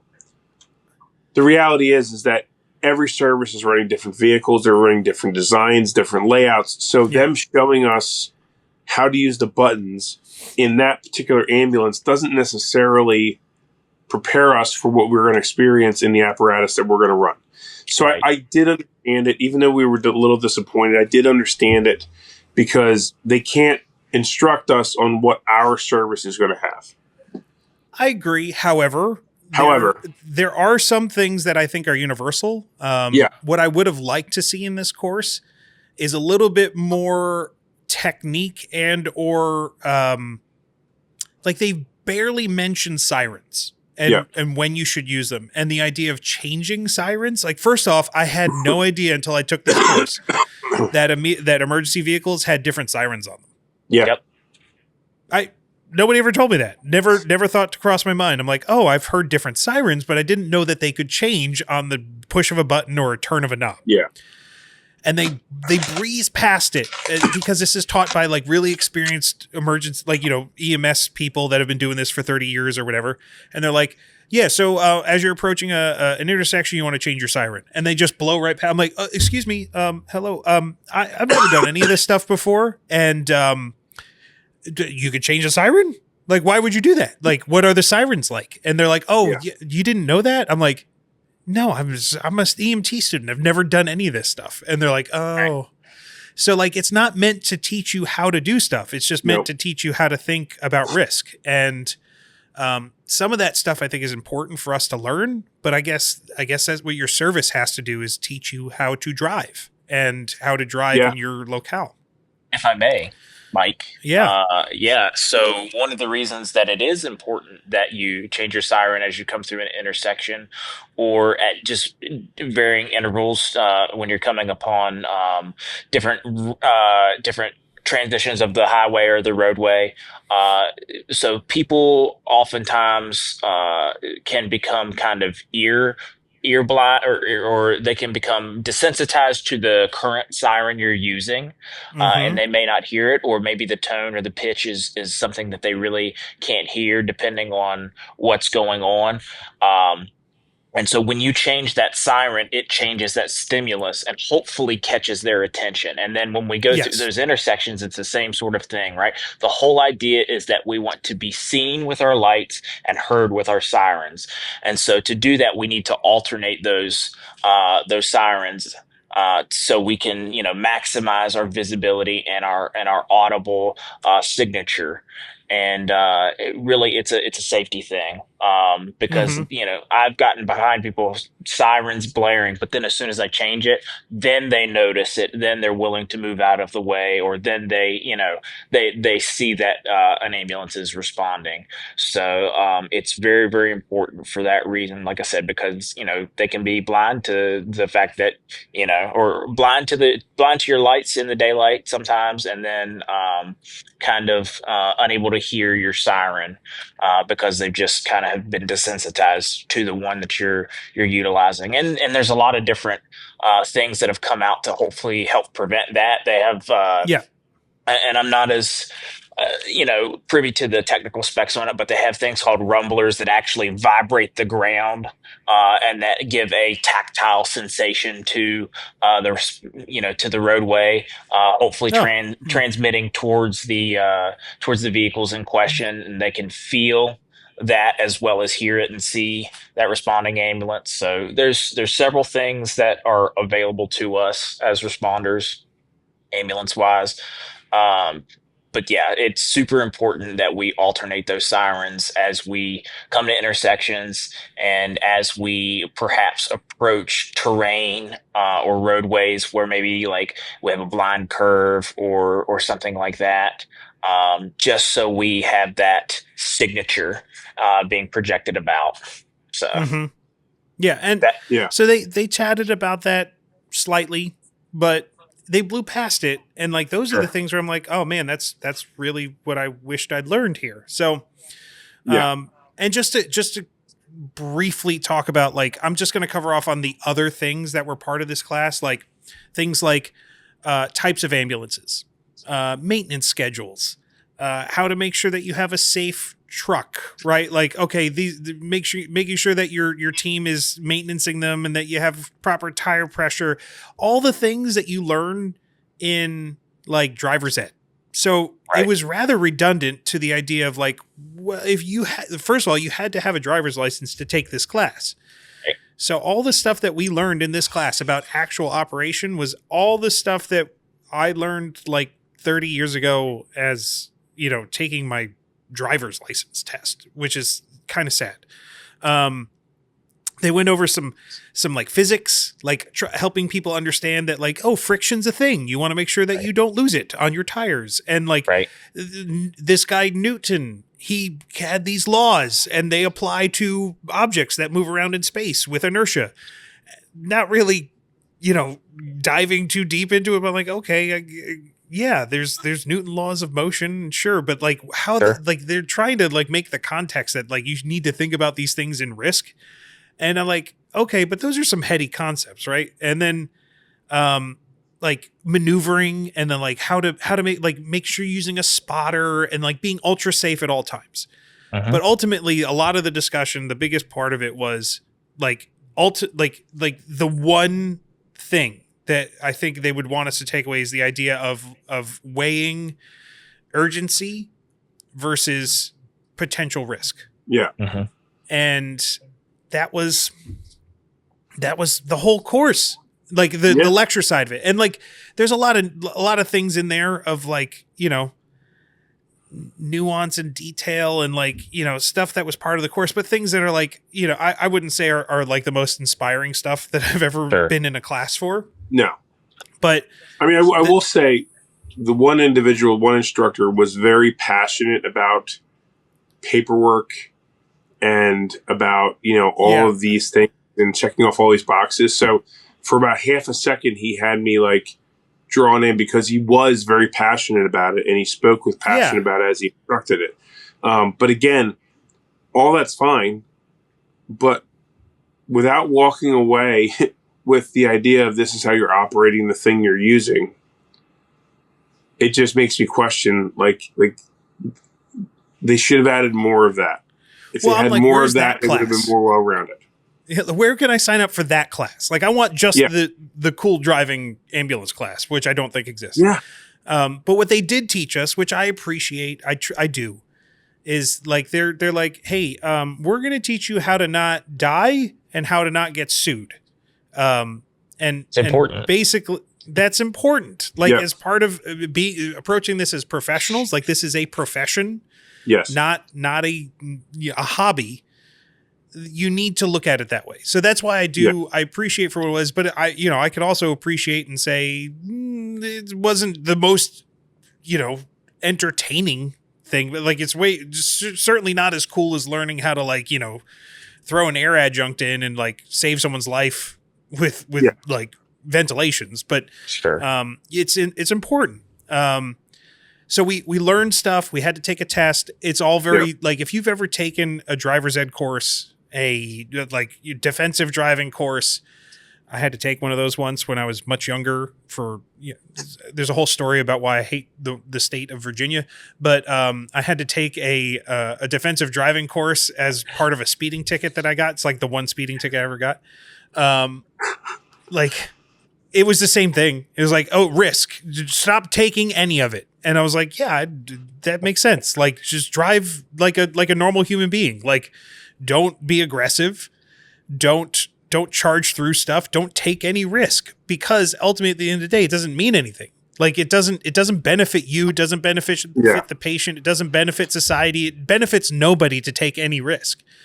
Yeah. And they presented us with those statistics and said, okay, prove us wrong. And there's nobody in the class that could make any argument against like, oh yeah, I guess stopping at the stop sign, we should do that because there's no point not to. Like literally no point not to. And then it's kind of like, well, why? There's really no point to this whole driving with lights and sirens on anyway, because then everybody turns into like a moron on the road. Like nobody understands how to like get out of the way of ambulances or sirens. Like they panic. They sometimes turn the wrong way. It almost introduces a stimulus that makes things more dangerous sometimes. So it's like kind of a 6 of one, half dozen of the other type of thing. I can 100% to echo that sentiment, because it is the reality of responding to emergencies in an ambulance or any other emergency vehicle. It's like in defensive driving or I ride motorcycles. And basically, you have to assume that everybody else on the road is trying to kill you when you're working on the side of the road, or whether you're responding to an emergency, because it's true. It's the reality of it. And if we don't operate with that due regard and we don't recognize there's risk, there are lethal consequences or potentially lethal consequences. EVOC is a dry course in a lot of ways, right? And it can be kind of lackluster in what we expect versus what it actually is. But it made us think, and that was important. So that's 100%. That's what I'm getting at. If we want to think about, in our other kind of passions that we're into, we talk about mindset a lot. If we think about EVOC is a mindset course before it's a driving course. Yeah. So 100%. That's one of the things about it. And again, it's yes, an insurance company is the one who kind of develops the course, and yes, we don't want to get sued, but really understanding the lethal consequences of when we do not operate with due regard, what's going to happen to us or to members of the public. We got to keep that in mind. And again, it is a dry course, but I am very, very grateful for the opportunity to have been trained that way. Because like you said, it makes us think, and that's what we got to do. We got to be thinkers when we're responding. Just because it's dry, just because it's not fun, and just because it's not super entertaining doesn't mean that it's wrong. Right. And that's the discipline of being a professional. Like, we have to look at the facts. We have to be pragmatic about it. And unfortunately, what we know in this industry is, will 30 seconds to 1 minute difference in travel time make a huge difference? Probably not. Probably not. And while I'm sure somebody out there can make the argument that, yes, once it did. Okay. But if you look at the macro statistics of that versus all the people that have gotten into accidents, because as soon as those lights and sirens come on, they can look at the statistics and say the speedometer rises by 20% every time somebody puts the sirens on. Like all the accidents that could have been stopped from that outweigh that one patient. Yeah. And I hate to look at it this way, but like, that one patient that, the 30 seconds mattered to them. All these people got hurt and killed. Yeah. Well, because of the doesn't outweigh the mindset harm of it. Yeah. And the whole thing is do no harm. I mean, it's basically, what we're doing is do no harm, right? So if you have a situation where, you can maybe save that minute and a half, and like you said, you save that one patient, how many people's lives were affected negatively because of an accident happened because you were driving recklessly? Right. It just doesn't add up. And the other aspect of it is we've got to get there safely, right? We can't help them if we get involved in an accident. And even if it's, and I hate the word accident, I'll change over to the word crash, because that involves some level of responsibility to whomever's involved, right? Right, because if it's on our end, there's negligence involved in it, and if it's on another driver's end, there's still negligence involved in it. But the point being is, if we don't get there safely, we can't help them, even if it's a minor fender bender with another vehicle or what have you. We're still not providing the care that we needed to provide to the patient that called and needed our assistance. Yep. It's no different than the hazmat conversation that if you see something that's dangerous, rushing in to help that patient, you're going to create more patients.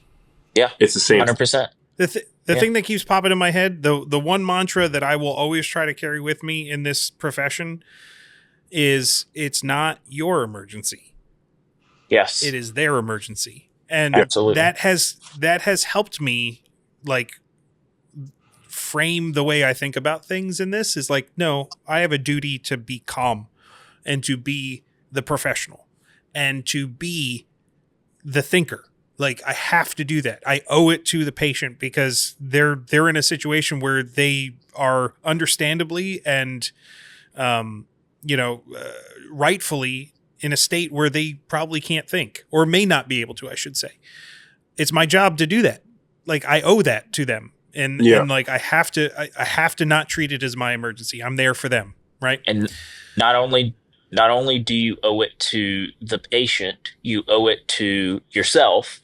You owe it to and your loved ones and your partner at work and their loved ones and anybody that they care about and that cares about them. Right. Mm-hmm.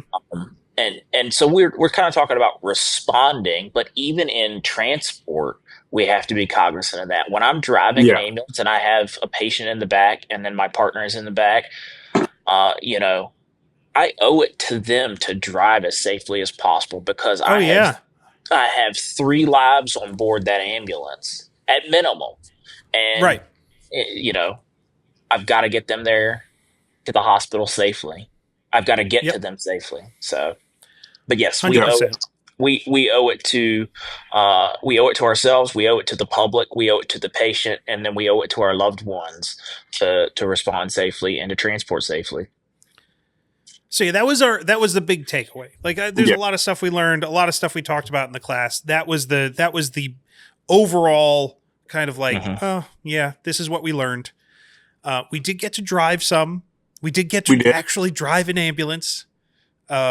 It was probably the most simple course. Like, it's almost like not even worth explaining it. Like, drive 100 feet in a straight line. Reverse around cones. Actually, that was the hardest part. The hardest part. The reverse serpentine, while not going 90 miles an hour, we went about 4 miles an hour. Using mirrors on a van ambulance, which has a terrible turning radius. Thank you. Jeez, I can't talk tonight. They don't turn well, and they turn in big wide arcs. So I mean, that was good practical experience. But like, drive in a straight line, drive in a wavy line, drive in a straight line, and then offset to another straight line to a stop sign. Mm-hmm.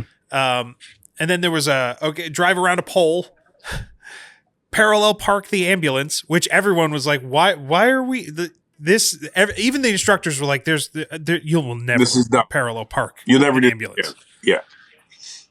Although I did manage to parallel park the ambulance in the first try. Just saying, Max didn't. I didn't. He did not. And then reverse the ambulance into a parking spot, which is probably the one that everyone should practice more often, because that's what you do every time you return to a spot. Yeah. Yeah. Of all the things that we do, we do that the most often. And a lot of times you're doing it with oncoming traffic, having to stop traffic. Like that was the most practical thing that we did. Yeah. It took about 4.5 minutes, and that was the culmination of our class. So, few key takeaways. Really look at the use of urgency versus risk, right? That was the big one. Know your equipment and really think about how to operate them and do them safely, maintenance and using spotters and all, just have a mindset of minimizing that stuff. And then, the big tip that we have is don't take it before you graduate, take it afterwards. And, make sure you ask your ambulance service, whatever service you're with, see if they'll let you borrow the ambulance or go with you, have someone go with you, because anybody who brought their own ambulance got to go first and then leave. So they were gone 2 hours before everybody else was. So if you have that opportunity, if they're willing to let you borrow it for testing, that's a big benefit. I don't know if that's the same everywhere, but that's how it worked at the course we were at. But for me, my big takeaway was just the idea that you do not want to be driving that vehicle the very first time under the strain and stress of going on a call. Yeah. You want to take that ambulance out, drive it around a bunch, learn its quirks. They're all going to have one. That way, when it's time for you to do it under pressure, you're already familiar with it and you're not having to think about it as much. Yeah, sure. In addition to kind of what we're talking about, I'll say this. So, coming at it from the perspective of, yes, you guys have been driving for a long time. And I've been driving emergency vehicles for a long time, but I do remember taking my EVOC course. I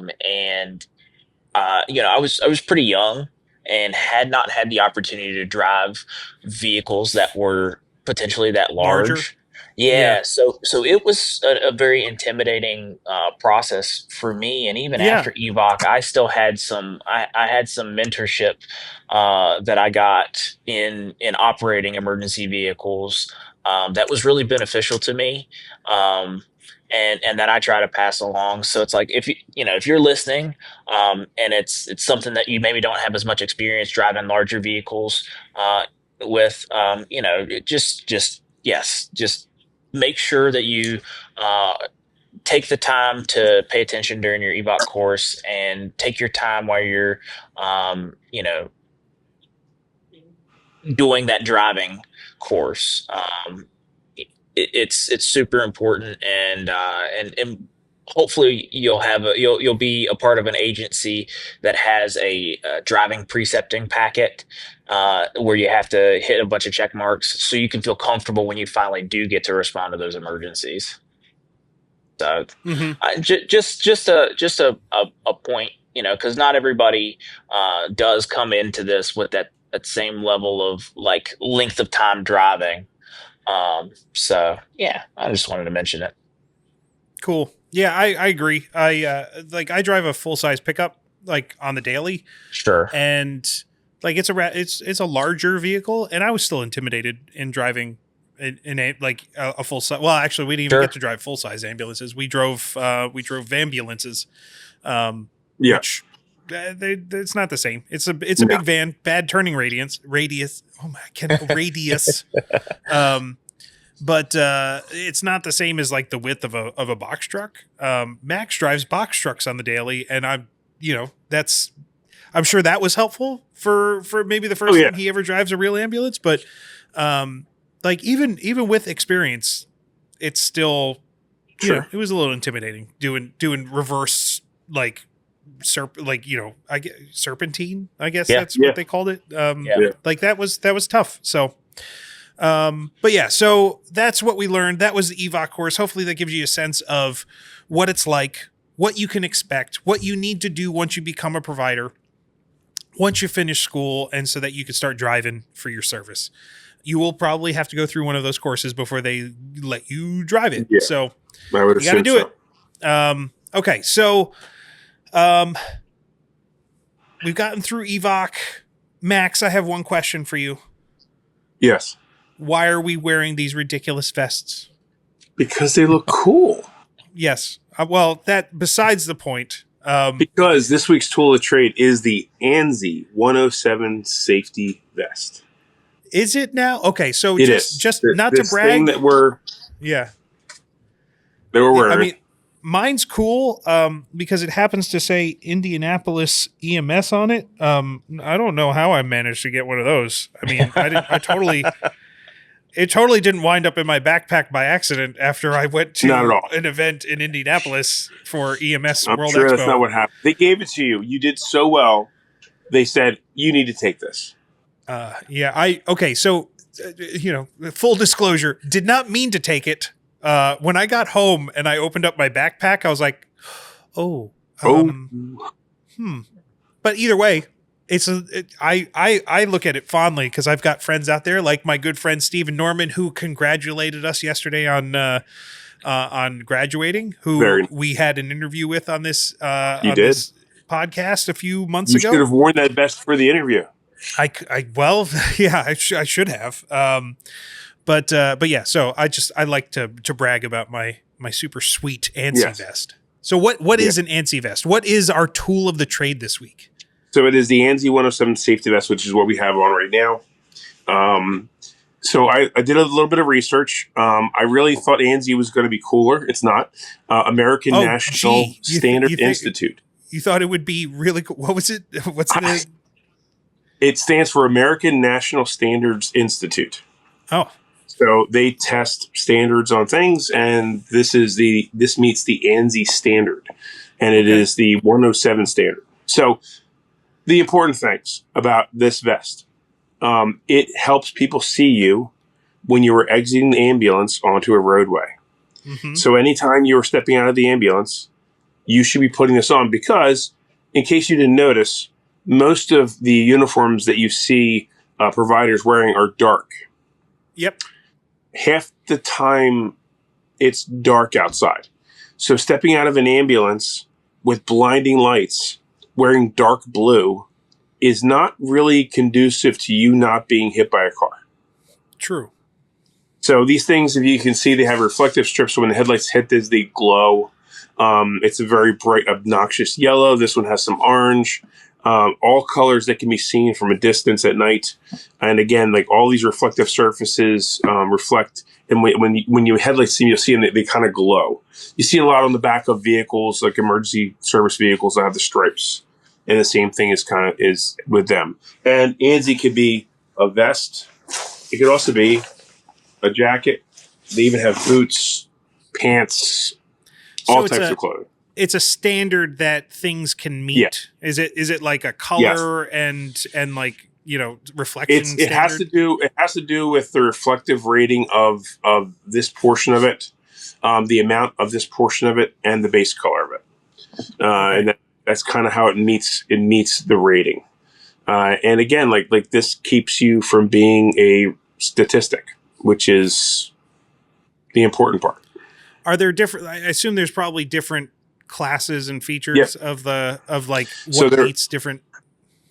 Yeah, so there's a type P for public safety. This specific designation within the standard for EMS, fire, and law enforcement, which is basically what we do. You have class 2.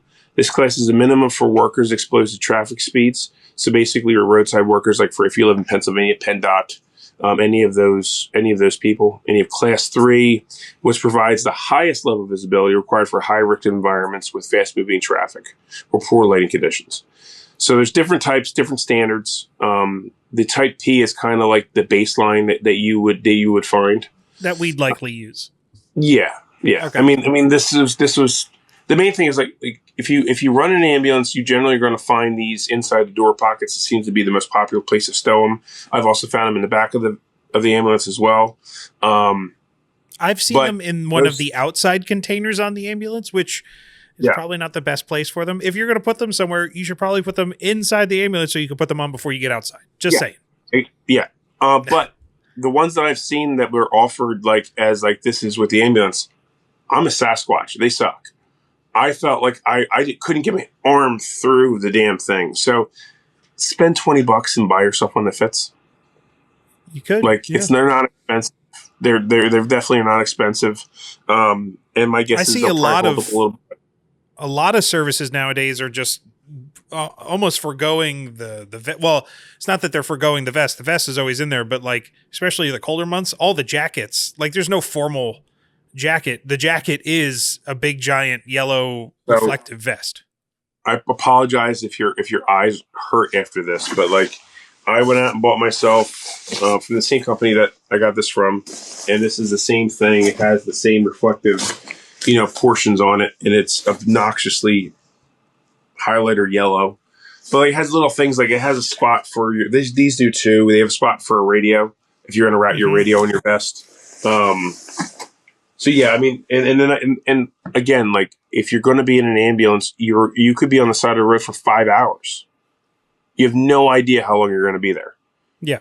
So having some kind of a layer that's maybe warm and waterproof is probably a good idea. Could be helpful.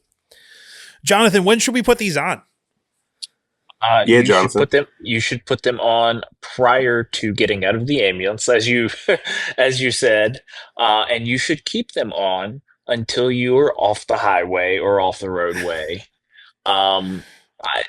I cannot iterate enough how much you should be wearing your safety vest. I mean, quite honestly, being out on the highway is the thing that scares me the most. And I want to be seen. I want to be visible to oncoming traffic, because people, the general public, a lot of the time does not drive with due regard, and especially when there's an emergency scene on the side of the road. The term is rubberneckers, right? They're turning their head, not paying attention to driving. They want to see what's going on at the crash site, and it's a hazard, man. And I'm always going to encourage people to put vests on. And it's something I do, even with experienced providers. I'm like, all right, vest before we get out. It's just something I verbalize before I get out of the ambulance to make sure we're all on the same page about it. So this is one thing I'm very passionate about because, again, lethal consequences if we don't make ourselves as visible as possible and stay safe on the highway. Yeah. And obviously, Max and I have not been in EMS for very long. However, we have heard and had discussions about the culture of wearing these types of vests. Some people, those are nerd vests. What do you just put it on. We can be the younger generation coming in. We get to decide for ourselves too what we find important, and our own personal safety is important. So who cares how you look in the bright orange yellow vest? Yeah, wear it. Yeah, so you don't get hit by a car. Cool. I find that pretty cool. Not getting hit by a car. My very first call involved one. Yeah, because we're in the middle of a highway, cars going in every direction, and it was a confusing mess because we had no police, no fire police, no nothing on scene. The very first call I had, it was okay, where the hell is that damn vest? Now, what I shouldn't have done is waited until the call to find out where the vest was. It would have been good to actually find out where that is before that point. Sure. Right. Yeah. So, but I don't cuss on the podcast very often, but to the people who are like, oh, these vests are nerd vests. Yeah, I don't give a shit. If there's a traffic vest, a safety vest, I'm going to be wearing it. Yep. It's one of the few things that I'm a stickler for in regards to, responding to things on the highways and roadways. I'm going to be wearing that vest, and I'm going to expect everybody on that scene to be wearing that vest. Yeah, I don't play that way. Yeah. Yeah. So I think the important thing to emphasize is like this is 100% essential equipment for your safety. Like Absolutely. like if like it goes in hand with like, gloves. Like those two Yeah. things are probably the things that are keep you like the I mean, most safe. If you're in class right now, or you're out of class, what is the very first thing you are paying attention to? It is BSI seen safe. Well, if you're on a highway, it inherently is not safe. Yeah. So the way you protect yourself, part of your BSI should be something to make sure other drivers see you. So you're going through your scenarios, you're going through all your testing, and the very first thing you were supposed to do is BSI seen safe. Well, this is part of that, and it has to be included in it. Yep. Yeah. So don't just play lip service to that beginning of the BSI seen safe. You can play lip service to it, but at your own detriment. Like, think about that. I will also go as far to say that I think every single person should own their own personal vest, not just for the professional side of being in EMS, but we all have cars and cars break down. So you should have one in your car so that if things arise, you are safe. And we all know we have the kind of, maybe not everybody. I know me. Like, I know that I am not off duty when I'm not like riding on an ambulance, right? Like I if I come across somebody that needs help, I'm most likely going to help them unless I have to like prioritize safety of me and my family. And like, I know that, and I have gotten out of my car on highways to help people who have been in accidents. Put it in your car, because you can't turn off being a good person. And you'll probably benefit from having a vest. So, I think they're good tools to have. They should be ubiquitous to kind of like, safety. Pair of gloves and a high vis vest, and you should be okay. 100%. Be visible. So. All right, cool. So that's our tool of the trade for this week, the ANSI vest. Thank you, Max, for walking us through that. I think it's a really good one and essential part of our kits. So with that, we will end this thing with the man, the myth, the legend, Jonathan Aldrich, reporting live from the floor in Las Vegas for this week's Student Tip of the Week. All right. So for this week's student tip and new provider tip, whether it is the first time after you've taken your EVOC class and you've been released by your agency to drive, or it's your 10,000th time, when you jump in that ambulance and you are getting ready to drive, I want you to take a deep breath and remember that it's not your emergency. And if you can't get there safely, you can't provide that person any sort of life-saving care. So what I want you to do is take a deep breath, keep those things in mind, and continue to respond safely and get there safely. And I want you guys to be safe as you're driving these highways and roadways throughout your career. So just keep that in the forefront of your mind anytime you're behind the wheel of an ambulance. So that's my student tip, my new provider tip of the week. And I just want to see everybody, all of our listeners and all of our EMS providers out there continue to be safe, because the consequence of not responding with due regard is lethal. And, not to be a Debbie Downer, but I just want everybody to come home at the end of a shift. So we gotta drive and respond with due regard. I like it. Awesome. Thank you, sir. And you know what? I think it's a good idea that we give Jonathan the final word on episodes. He puts it so eloquently. I love it. Yeah, I agree. He puts a little bow on it, surmises everything we talked about into a very concise and good tip. So thank you, sir, for this week's student tip of the week. Absolutely. With that, we're going to wrap things up. Stay tuned. We've got more coming. We've got plenty of episodes left in season 1, and we hope you're going to be there with us to take the ride. We just want to say thanks for taking the ride with us, and we'll see you next time on the ride along. This podcast is for educational and storytelling purposes only. It is not medical advice or official EMT training. Always follow your accredited instructors and local protocols. Heartbeats racing in